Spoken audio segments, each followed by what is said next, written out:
Assalamu alaikum. Welcome to an important class of Chopin's. Dear learners or viewers, today this class is very different but a special class. Today this class is for the student of SSC, that means intermediate students. সুপ্রিয় শিক্ষার্থীবৃন্দ, আজকে এই ক্লাসটা একটা বিশেষ class.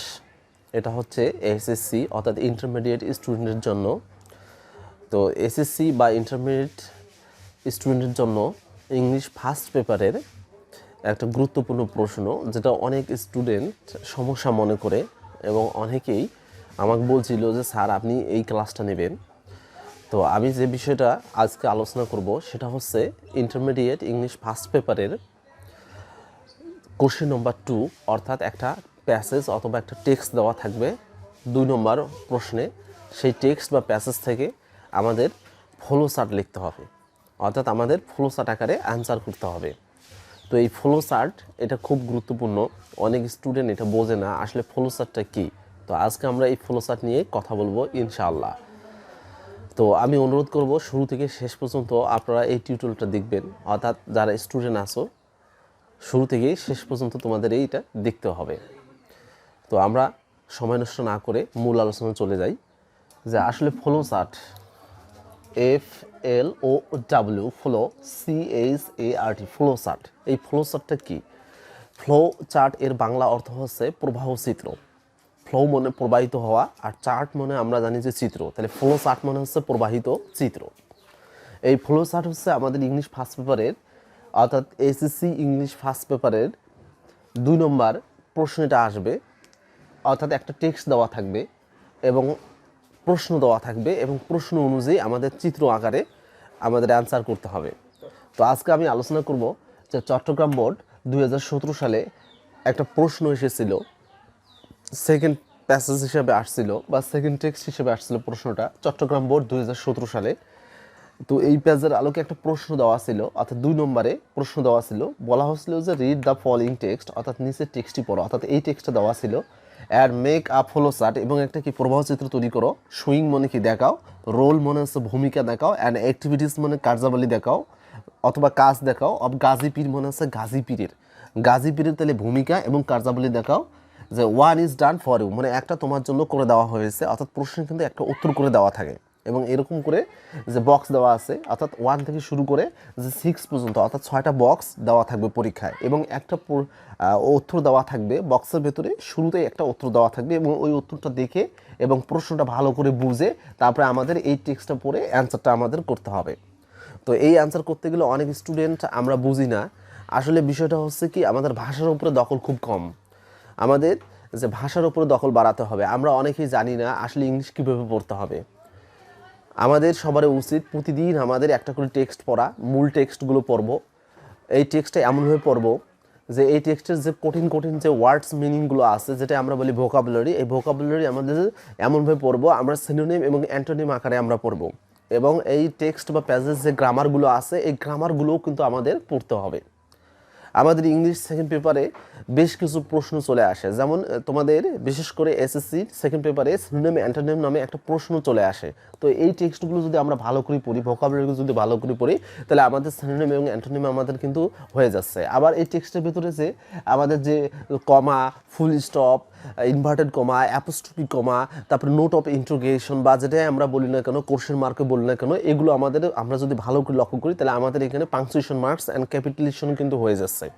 তো আমরা কিন্তু অনেকেই জানি না। তো টেক্সটটা যদি ভালো করে পড়া যায়, বাংলা অর্থ সহকারে বুঝে সুঝে যদি পড়ি, এর ব্যাকরণগুলো যদি বুঝে সুঝে পড়ি, সিনোনিম অ্যান্টোনিম বা কঠিন কঠিন ভোকাবুলারিগুলো যদি বুঝে সুঝে পড়ি, তাহলে আমাদের কিন্তু সব আইটেমে কিন্তু হয়ে যাচ্ছে। প্রতিদিন আমাদের উচিত কমপক্ষে 2টা টেক্সট এবং 2টা টেক্সটে কমপক্ষে 50 থেকে 60টা, অর্থাৎ 50 to 60 ওয়ার্ডস এমনভাবে পড়বো যেন সিনোনিম অ্যান্টোনিম আকারে হয়। তো সেক্ষেত্রে বন্ধুরা, আগে আমি টেক্সটটা তোমাদের বুঝিয়ে দিচ্ছি। আমাদের প্রথম যে কাজটা করতে হবে, আগে টেক্সটটা ভালো করে পড়তে হবে। আর তোমরা জানো যে তোমাদের পরীক্ষায় এই টেক্সটটা কিন্তু কমন আসে, এটা কমন আসবে তোমাদের। মূলত টেক্সট বই থেকে এই প্যাসেজটা বা এই টেক্সটটা কমন দেওয়া হয়। তো আমরা একটু দেখার চেষ্টা করি। আগে প্রশ্নটা আগে যাই। বলা হচ্ছে রিড দ্য ফলোইং টেক্সট, অর্থাৎ এই টেক্সটটা পড়তে বলা হচ্ছে। And make a flow chart, এবং একটা ফ্লো চার্ট তৈরি করতে বলা হচ্ছে যে দেখাও। তাহলে আমরা যেটা করব পরীক্ষার খাতায়, অর্থাৎ যখন অ্যান্সার করার আগে এটা আমরা একবারের জায়গায় দরকার পড়ে আমরা 5 থেকে 6 বার ভালো করে পড়ে নেব। এখানে সুইং থেকে আমাদের সুইং থেকে আমরা এখানে লক্ষ্য রাখবো আসলে সুইং থেকে কি বলা হচ্ছে। তো এখানে বলা আছে সুইং রোল মনে দেখাও, অর্থাৎ ভূমিকাটা দেখাও। রোল মনে আমরা সবাই জানি ভূমিকা, এবং কার্যাবলী কিসের, গাজী পীরের ভূমিকা এবং কি কার্যাবলী, অর্থাৎ গাজী পীর কী কী কাজগুলো করছিল বা গাজী পীরের ভূমিকা কী ছিল সেটি আমাদের দেখাইতে বলছে। তাহলে আমি অনুরোধ করব যে যখন আমরা পরীক্ষার প্রশ্ন হাতে নেব তাহলে আমরা কি করব, আমরা যে একবারের জায়গায় 6 থেকে 7 বার এটা ভালো করে আগে পড়ে নেব যে আসলে এটা কি বলছে। এই টেক্সটটা আমরা পড়লাম, ঠিক আছে, নো প্রবলেম, কিন্তু আমাদের দেখতে হবে প্রশ্নে কি বলছে। প্রশ্ন যদি ভালো করে বোঝা না যায় তাহলে উত্তর করলে কিন্তু হবে না। আমাদের প্রশ্নটা আগে ভালো করে বুঝতে হবে যে we have to understand the question, যে কি খুব সিরিয়াসলিভাবে আমাদের কি করতে হবে, প্রশ্নটা ভালো করে বুঝতে হবে। তো টেক্সটটা আমরা একটু পড়ার চেষ্টা করি। এখানে বলা আছে যে অ্যাকর্ডিং টু মানে অনুযায়ী অথবা কি অনুসারে, সাম মিথস মানে সাম মিথস অ্যান্ড লিজেন্ডস, যে কিছু যে পৌরাণিক এবং উপকথা অনুযায়ী। মিথস মানে হচ্ছে পৌরাণিক এবং লিজেন্ডস মানে কি উপকথা। মিথ মানে আমরা উপকথা বুঝি বা পৌরাণিক কথা বলি, যেটাই বলি না কেন, যে বলা হচ্ছে যে according to some myths and legends, কিছু পৌরাণিক এবং উপকথা অনুযায়ী যে গাজী পীর ওয়াজ আ মুসলিম সেন্ট, মানে গাজী পীর ছিলেন, ওয়াজ মানে হচ্ছে ছিলেন, আ মুসলিম সেন্ট মানে একজন মুসলিম দরবেশ ছিলেন অথবা কি ছিলেন, সাধু ছিলেন। সেইন্ট মানে হচ্ছে দরবেশ অথবা কি সাধু ছিলেন। যে হু ইজ সেইড, যাকে মনে করা হয় যিনি কি করছিলেন, টু হ্যাভ স্প্রেড ইসলাম, যিনি ইসলাম প্রচার করেছিলেন in the first of Bengal close to the Sundarbans, অর্থাৎ সুন্দরবনের নিকটে। ক্লোজ মানে হচ্ছে কি নিকটে, যে বাংলার কিছু এলাকায় তিনি কি ইসলাম প্রচার করেছিলেন। স্প্রেড ইসলাম মানে ইসলাম প্রচার করেছিলেন। তাহলে আমরা এতটুকু পরে যেটা বুঝলাম যে কিছু পৌরাণিক উপকথা এবং মনে করো যে কি, যে পৌরাণিক উপকথা এবং গল্প বা কাহিনী অনুযায়ী গাজী পীর ছিলেন একজন মুসলিম দরবেশ, যিনি কি করছিলেন, যে সুন্দরবনের কাছাকাছি এলাকায় বাংলার কিছু এলাকায় তিনি ইসলাম প্রচার করেছিলেন। তাহলে আমরা এখানে যেহেতু প্রশ্ন পড়লাম যে ভূমিকা চাচ্ছে, যে সুইং রোল মানে দেখাও, ভূমিকা দেখাও এবং কাজ দেখাও গাজী পীরের, তাহলে আমরা এটা ইন্ডিকেট করতে পারি যে এখানে বলা হচ্ছে যে তিনি কি ইসলাম প্রচার করেছিলেন, যে স্প্রেড ইসলাম, তিনি কি ইসলাম প্রচার করেছিলেন in the first of Bengal. তাহলে আমরা এটা আন্ডারলাইন করে আপাতত রেখে দিই। তারপরে বলা হচ্ছে ডিয়ার লার্নার্স, তাহলে আমরা যেটা বুঝলাম যে according to some myths and legends, তাহলে কিছু পৌরাণিক এবং উপকথা অনুযায়ী, পৌরাণিক এবং উপকথার ইংলিশ হচ্ছে মিথস এবং লিজেন্ড। তাহলে গাজী পীর ছিলেন একজন মুসলিম দরবেশ, যিনি কি করছিলেন, সুন্দরবনের নিকটে তিনি কি করছিলেন, বাংলার কিছু এলাকায় তিনি কি ইসলাম প্রচার করছিলেন। তাহলে তার প্রথম কাজটা যেটা আমরা দেখলাম, তিনি কি করছিলেন, ইসলাম প্রচার করছিলেন বাংলার যে কিছু জায়গায়, বিশেষ করে সুন্দরবনের কাছাকাছি এলাকায়। আচ্ছা, তারপরে আমরা দ্বিতীয় নম্বর সেন্টেন্সে চলে যাই, যে হি ওয়াজ ক্রেডিটেড উইথ মেনি মিরাকলস, অর্থাৎ তিনি অলৌকিক ক্ষমতার অধিকারী ছিলেন, অর্থাৎ তার কিছু অলৌকিক ক্ষমতা ছিল, যেটা ইংলিশে আমরা বলি কি মিরাকেলস। এই যে মিরাকেলস, MIRACLES, মিরাকেলস মানে তার কিছু অলৌকিক ক্ষমতা ছিল, বিশেষ করা হয় যে তার কিছু অলৌকিক ক্ষমতা ছিল। তাহলে আমরা এখানে আন্ডারলাইন করতে পারি যে ক্রেডিটেড যে উইথ মেনি মিরাকলস, তার কিছু অলৌকিক ক্ষমতা ছিল। তারপরে উদাহরণস্বরূপ ফর এক্সাম্পল, এখানে বলা হচ্ছে ফর এক্সাম্পল উদাহরণস্বরূপ, যে হি কুড, অর্থাৎ হি বলতে গাজী পীরকে বোঝানো হচ্ছে, যে গাজী পীর কি করছিল, যে কুড সাপোজলি যে কাম ডেঞ্জারাস অ্যানিমেলস। আমরা জানি বিপজ্জনক যে পশু পাখিকে বলে কি ডেঞ্জারাস অ্যানিমেলস। তাহলে এই বিপজ্জনক পশু পাখিকে তিনি কি করছিলেন, খুব সহজে কি করছিলেন, বশে আনতে পারতেন। কাম মনে হচ্ছে বশে আনতে পারতেন, অ্যান্ড এবং যে মেক দেম ডোসাল, এবং তাদেরকে বাধ্য করতে পারতেন। তাহলে কাম, হ্যাঁ, dangerous animals and make them docile, অর্থাৎ যে ভয়ঙ্কর পশু পাখিদের তিনি কি করতেন, বশে আনতে পারতেন এবং কি বাধ্য করতে পারতেন। তাহলে এখানে আমরা একটা বিষয় দেখি, তাহলে কি করা হচ্ছে এখানে, তিনি যে কাম মানে শান্ত করতে পারতেন বা বশে আনতে পারতেন, কাম ডেঞ্জারাস অ্যানিমেলস, এটা একটা আমরা আন্ডারলাইন করতে পারি। আবার কি মেক দেম ডোসাইল, এবং তাদের কি করতেন, পোষ মানাতে পারতেন, অর্থাৎ শান্তশিষ্ট করে রাখতে পারতেন। তারপরে বলা হচ্ছে যে হি ইজ ইউজুয়ালি ডিপিক্টেড, অর্থাৎ গাজী পীরকে কি চিত্রায়িত করা হয়েছে ইন প্যাটস, পটে তাকে চিত্রায়িত করা হয়েছে, আর স্কুল পেন্টিংয়ের মধ্যে, যেটা আমরা বলি পাঠি বলি, সেটাকে আমরা স্কুল পেন্টিংস বা আমরা অঙ্কন বলতে পারি। স্কুল পেন্টিং মানে অঙ্কন বোঝাচ্ছে, হ্যাঁ, কোনো পটের উপরে অঙ্কন করা বোঝায়, সেটাকে বলে স্কুল পেন্টিংস। যে তাকে কীভাবে অঙ্কন করা হয়েছে, তিনি কি করছেন, রাইডিং আ ফিয়ার্স যে লুকিং বেঙ্গল টাইগার, একটা ভয়ঙ্কর প্রকাণ্ড দেখতে ভয়ঙ্কর, হ্যাঁ, আমরা যেটা টাইগার বলি, এই টাইগার উপরে তিনি কি আরোহণ করে বসে আছেন। তাহলে আমরা এটা একটা আন্ডারলাইন করতে পারি যে রাইডিং মানে কি আরোহণ করে বসে আছেন, আফেয়ার্স যে লুকিং বেঙ্গল টাইগার, অর্থাৎ ভয়ঙ্কর, হ্যাঁ, বাঘের উপর তিনি কি বসে আছেন। তারপরে কি বলা হচ্ছে যে a snake in his hand, তার হাতের মধ্যে একটা সাপ রয়েছে। তিনি একটা হাতে সাপ ধরে আছেন, but in no apparent danger, কিন্তু তার কোনো বিপদ হচ্ছে না, অর্থাৎ বাঘ তাকে আক্রমণ করতেছে না বা সাপ তাকে দংশন করতেছে না, অর্থাৎ তার কোনো বিপদ হচ্ছে না। তার মানে এখানে বোঝানো যাচ্ছে যে ভয়ঙ্কর যে এনিমেল বলতে কি স্নেক এবং কি বাঘকে তিনি বসে এনেছিলেন, যে but in no apparent danger, কিন্তু তার কোনো বিপদ হচ্ছে না। তারপরে বলা আছে অ্যাকর্ডিং টু সাম স্টোরিজ, যে অ্যাকর্ডিং টু মানে অনুযায়ী অথবা অনুসারে, যে কিছু গল্প বা উপকথা অনুযায়ী বা কিছু কাহিনী অনুযায়ী বা কিছু গল্প অনুযায়ী, যে হি অলসো ফট, তিনি কি করতেন, যুদ্ধ করছিলেন যে ক্রোকোডাইলস মানে কুমিরের সঙ্গে। আমরা জানি এলিগেটর মানে কুমির, আবার ক্রোকোডাইলস মানে হচ্ছে কি কুমির। তিনি কুমিরের সঙ্গে যুদ্ধ করছিলেন বা লড়াই করছিলেন। হুইচ থ্রেটেন্ড দ্য পিপল, যে কুমিরগুলো মানুষদের কি করছিলেন, ভয় দেখাছিলেন। আবার রিজন মানে একটা জায়গায় ভয় দেখাছিলেন, রিজন মানে আমরা জানি এরিয়া অথবা কি জায়গা বোঝায়, যে জায়গাটা ছিল ফুল অফ ক্যানালস, যে জায়গাটার মধ্যে অনেক কি ক্যানাল ছিল, অর্থাৎ খালে পরিপূর্ণ ছিল। ফুল অফ মানে কি পরিপূর্ণ, আর ক্যানাল মানে কি খালে পরিপূর্ণ ছিল, অ্যান্ড ক্রিক্স মানে হচ্ছে খাদে পরিপূর্ণ ছিল। যে খাদ বলতে আমরা জানি যে বড় বড় গর্ত, একে কি ইংলিশে বলা হয় কি ক্রিক্স বলে, খাদ বলা হয়। আর ক্যানাল বলতে আমরা যেটা বলি সেটাও খাল বলি, আর ক্রিক্স মানে আমরা বলি কি খাদ। যে মূলত এই যে যে জায়গাটা পরিপূর্ণ ছিল সেই জায়গাটা মূলত ছিল এক ধরনের কি হচ্ছে ওয়াটারি জঙ্গল, মানে জলজময় একটা জঙ্গল ছিল, জলজময় জঙ্গল, যেখানে কি যে জঙ্গলের মধ্যে পানি ছিল, সেই জায়গাটা ছিল bordering the Bay of Bangla, অর্থাৎ বঙ্গোপসাগরের তীরবর্তী জায়গায়, অর্থাৎ বঙ্গোপসাগরের সীমান্ত এলাকায়, অর্থাৎ এটা আমরা সুন্দরবনে ধরতে পারি, সুন্দরবন এলাকায় ধরতে পারি। সেটাকে বলা হচ্ছে bordering the Bay of Bengal. Bay of Bengal মানে কি বঙ্গোপসাগরের সীমানায়, বর্ডারিং মানে হচ্ছে সীমান্তবর্তী এলাকায় বা সীমানায়। তারপরে বলা আছে বিকজ অফ হিজ, তারপরে কি বলা আছে অ্যালার্ট মানে তার সচেতন বা সতর্ক দৃষ্টিভঙ্গির কারণে, অ্যান্ড ভিজিলেন্ট প্রেজেন্স মানে যে সুস্পষ্ট উপস্থিতির কারণে, ভিজিলেন্ট মানে হচ্ছে সুস্পষ্ট বা স্পষ্ট উপস্থিতির কারণে, অল প্রিডেটরি অ্যানিমালস, সকল ভয়ঙ্কর যেগুলো মানুষের ক্ষতি করে বা ভয়ঙ্কর পশু পাখি, সেটাকে ইংলিশে আমরা বলি প্রিডেটরি অ্যানিমালস। সেই পশু পাখিগুলো যে কি করছিল, were said to have been kept, সেই পশু পাখিকে রাখা হয়েছিল উইথিন বাউন্ডস মানে কি সীমার মধ্যে রাখা হয়েছিল, অর্থাৎ তিনি সেই পশু পাখি বাধ্য করে রেখেছিলেন, তার সীমার মধ্যে রেখেছিলেন বা তার হাতের মধ্যে রেখেছিলেন।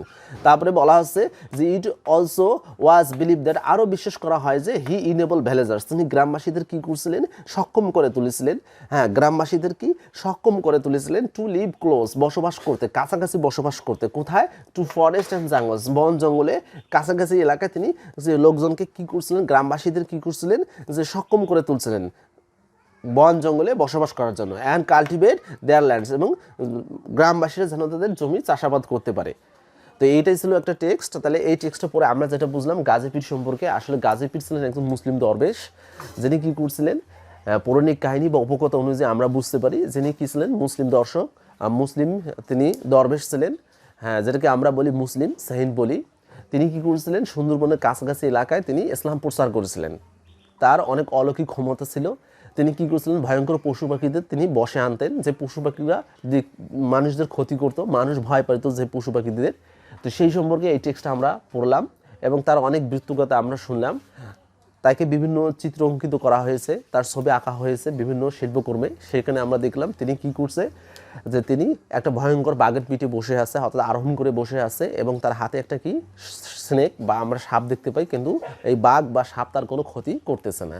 তিনি কি করছিলেন, যে সুন্দরবন নিকটবর্তী এলাকায় আমরা সবাই জানি যে খাল এবং মনে করেন খাদে পরিপূর্ণ জলজময় জঙ্গলে, এখানে অনেক কুমির থাকতো। হ্যাঁ, সেই কুমিরের সঙ্গে তিনি কি করছিলেন, যুদ্ধ করেছিলেন। তো আমাদের প্রশ্নটা এখন আমরা যাব। তাহলে সুইং মানে আমাদের প্রশ্নে বলা আছে যে সুইং রোল মানে দেখা, ভূমিকা এবং কার্যাবলী অব গাজী পীরের। তাহলে প্রথমে যে প্রশ্নটা দেওয়া আছে, প্রশ্নের উত্তর দেওয়া আছে যে ক্লোজ টু দ্য সুন্দরবন, অর্থাৎ গাজী পীর সুন্দরবনের কাছাকাছি এলাকায় এসেছিল। এটা কি বোর্ড থেকে প্রশ্ন একটা করে দেওয়া আছে। এটা প্রশ্ন এসেছিল চট্টগ্রাম বোর্ড 2017 সালে। তাহলে তার পরবর্তীতে আমাদের 5টা অ্যান্সার করতে হবে, অর্থাৎ একটা দেওয়া আছে, তাহলে আমাদের আর কটা করা লাগবে, 5টা, অর্থাৎ 6টা বক্স দেওয়া থাকে। তো পরীক্ষার খাতায় কীভাবে লিখবো, পরীক্ষার খাতায় এইভাবে আমরা বক্স আকারে লিখবো, আমরা এইভাবে লিখতে পারি, অথবা যদি আমাদের যদি লেখা যদি অসুবিধা হয় তাহলে আমরা বক্স আকারে এইভাবে সোজাভাবে আমরা লিখতে পারি। এখানে আমরা অবশ্যই নাম্বারিং দেবো 1, তারপরে আমরা কি দেবো 2, এইভাবে কি দেবো 2, এইভাবে আমরা যেটা অ্যান্সার হবে, প্রথম যেটা উত্তর দেওয়া থাকবে, যেমন এখানে দেওয়া আছে ক্লোজ টু দ্য সুন্দরবন, তাহলে আমরা এখানে লিখবো ক্লোজ টু দ্য সুন্দরবন। তারপরে আমরা যেটা উত্তর হয় এইভাবে আমরা সোজাভাবে লিখতে পারি, অথবা আমরা এই দিকভাবে আমরা লিখতে পারি। তো এবার দেখার চেষ্টা করি তাহলে গাজী পীরের ভূমিকা আসলে কি কি ছিল। তাহলে ক্লোজ টু দ্য সুন্দরবন, তিনি কি সুন্দরবনের কাছাকাছি এলাকায় এসেছিলেন এবং কি জন্য এসেছিলেন, আমরা এখানে আন্ডারলাইন করছি যে spread Islam in the parts of Bengal. তাহলে আমরা এটা লিখতে পারি। তাহলে আমরা এখানে 2 নম্বর লিখবো যে spread Islam in the parts of Bengal. তাহলে আমরা যদি স্প্রেড লিখি তাহলে আমরা কি করব, SPREAD তারপরে EADING, তাহলে ভার্বটা কি করবো আমরা আইএনজি করে দেবো, কি করে দেবো ভার্বটার আইএনজি করে দেবো। তাহলে স্প্রেডিং, তারপরে আমরা লিখবো যে ইসলাম, ISLAM ইসলাম, তারপরে যে এই পর্যন্ত লিখবো যে ইন দ্য ফার্স্ট অফ কি বাংলা, অর্থাৎ বাংলার হ্যাঁ বেশ কিছু এলাকায় তিনি কি করছিলেন ইসলাম প্রচার করেছিলেন, যে এলাকাগুলো ছিল কি সুন্দরবনের কাছাকাছি। তো ক্লোজ টু দ্য সুন্দরবন যেহেতু এখানে দেওয়া আছে, তাহলে আমরা এখানে তার কাজ প্রধান কাজ তিনি কি ইসলাম প্রচার করছিলেন। তাহলে এই পর্যন্ত আমরা লিখবো যে spread Islam in the parts of Bengal. তবে স্প্রেডটা এখানে আনলে ভার্বের সাথে আমরা কি করে দেবো আইএনজি করে দেবো। তো একটা কথা খুব গুরুত্বপূর্ণ, সেটা হচ্ছে কি যখন আমরা এই বক্স আকারে উত্তরগুলো লিখবো, এটা পত্রিকার শিরোনামের মতো আমাদের উত্তরগুলো লিখতে হবে। কীভাবে লিখবো? পত্রিকার শিরোনামের মতো। যে কোনো প্যাসেজ আসে না কেন, যে কোনো টেক্সট আসে না কেন, যখন আমরা অ্যান্সারগুলো বক্সের ভিতরে এভাবে লিখবো, তখন পত্রিকার শিরোনাম আকারে আমাদের লিখতে হবে। তো পত্রিকার শিরোনাম আকারে বলতে কি যে মূল কথাটা আমাদের লিখতে হবে, মূল বিষয়টা আমাদের উল্লেখ করতে হবে, অর্থাৎ মূল পয়েন্টটা আমাদের লিখতে হবে। তো যদি আমরা বক্সের ভিতরে কোনো যদি আমরা পয়েন্ট নিয়ে আসি আর যদি ভার্ব দিয়ে শুরু হয়, তাহলে আমরা ভার্বের আইএনজি দিয়ে মূল কথাটা আমরা লিখতে পারি। তাহলে এখানে আমরা লিখবো যে স্প্রেডিং ইসলাম, তাহলে এই পর্যন্ত লিখবো যে ইন দ্য পার্টস অফ কি বেঙ্গল। তাহলে এটা একটা কাজ, গাজীপুরে এটা কাজ ছিল। তারপর গাজীপুরে আর একটা আমরা কাজ দেখতে পাই যে তিনি কি তার অনেক মোজেজা ছিল, যে ক্রেডিটেড উইথ মেনি মিরাকলস। তাহলে আমরা যে ক্রেডিটেড এখানে আছে, ক্রেডিটেড এটা কি পাস্ট পার্টিসিপল ফর্ম আছে, তাহলে এটা যদি আমরা যদি 3 নম্বরে লিখি, তাহলে আমরা এখানে কি লিখবো ক্রেডিটিং, এটা আইএনজি যুক্ত করে দেবো। তাহলে আমরা পরে একটা পয়েন্ট নিতে পারি, এটা লিখতে পারি যে ক্রেডিটিং, এখান থেকে শুরু করে ক্রেডিটিং যে উইথ মেনি মিরাকলস। তাহলে এই পর্যন্ত আমরা কিন্তু লিখতে পারি। ক্রেডিটের সাথে আমরা কি করে দেবো আইএনজি করে দেবো। তাহলে এটা আমাদের একটা কি পয়েন্ট হয়ে গেল। তারপরে এখানে বলা আছে উদাহরণস্বরূপ তিনি কি করছিলেন যে বিপজ্জনক পশু পাখিদের কি বসে আনতে পারতেন। তাহলে এই যে এটা একটা আমরা পয়েন্ট নিতে পারি। তাহলে কামের সাথে আমরা কি করতে পারি আইএনজি, তাহলে এটা আমরা কি লিখবো কামিং ডেঞ্জারাস অ্যানিমেলস। আবার আমরা লিখতে পারি কি মেকিং, যে কি এই ডিমের জায়গায় আমরা বসাবো ডেঞ্জারাস অ্যানিমেল, যে মেকিং ডেঞ্জারাস অ্যানিমেলস ডোসাইল। এখানে আমরা লিখতে পারি মেকিং ডেঞ্জারাস অ্যানিমেল ডোসাইলস, অর্থাৎ ভয়ঙ্কর পশু পাখিদের তিনি কি করতেন বসে আনতে পারতেন। তাহলে ডোসাইল মানে কি বসে আনতে পারতেন। তারপরে আমরা এটা একটা পয়েন্ট লিখতে পারি যে রাইডিং আ ফিয়ার্স যে লুকিং বেঙ্গল টাইগার। তাহলে এইটা আমরা এটা ভার্বের আইএনজি দেওয়াই আছে, তাহলে আমরা এটা আমরা লিখতে পারি।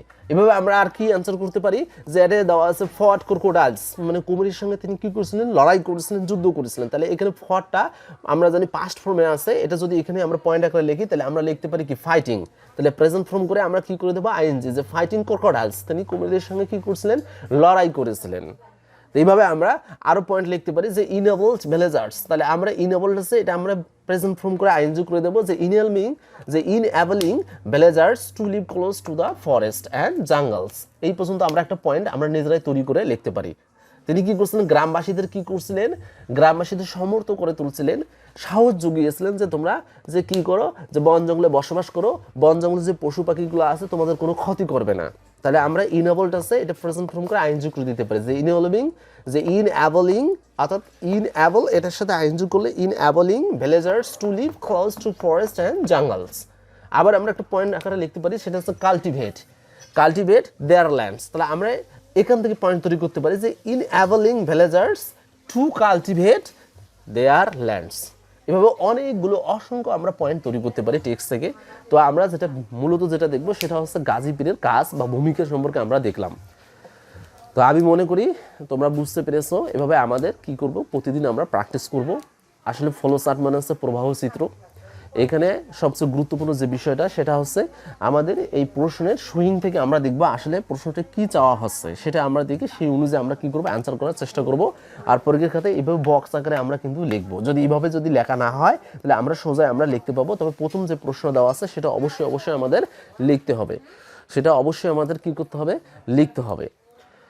তো এখানে যে বিষয়টা খুব গুরুত্বপূর্ণ সেটা হচ্ছে যখন আমরা উত্তরগুলো লিখব, যদি কোনো ভার্ব আসে তখন ভার্বের সাথে আমরা কি করব পত্রিকার শিরোনামের মতো ভার্বের সাথে আইএনজি করে দেব। পত্রিকার যেমন শিরোনাম লেখে, মূল বিষয়গুলো লেখে, যেখানে আর্টিকেল বাদ দিতে হয়, অক্সিলারি ভার্বগুলো বাদ দিতে হয়, অ্যামিজ আর ওয়াজের বাদগুলো সেগুলো দিতে হয়। এইভাবে আমরা উত্তর করতে পারি। তো আশা করি তোমরা একটু হলেও উপকৃত হবে। আর যদি উপকৃত হয়ে থাকো তাহলে অবশ্যই তোমরা কি করবে লাইক করবে, কমেন্ট করবে এবং কি করবে আমার টিউটোরিয়ালটা শেয়ার করে দেবে, অন্যকে জানার সুযোগ করে দেবে। তা আসলে যে এটা খুব কঠিন বিষয় নয়, এটা খুব সহজ, খুব ইজি বিষয়। তো তোমাদের সবাইকে আমি ধন্যবাদ জানাচ্ছি। পরবর্তীতে আরেকটা গুরুত্বপূর্ণ টিউটোরিয়ালে দেখা হবে। সবাইকে ধন্যবাদ জানিয়ে শেষ করছি। আল্লাহ হাফেজ, আসসালামু আলাইকুম।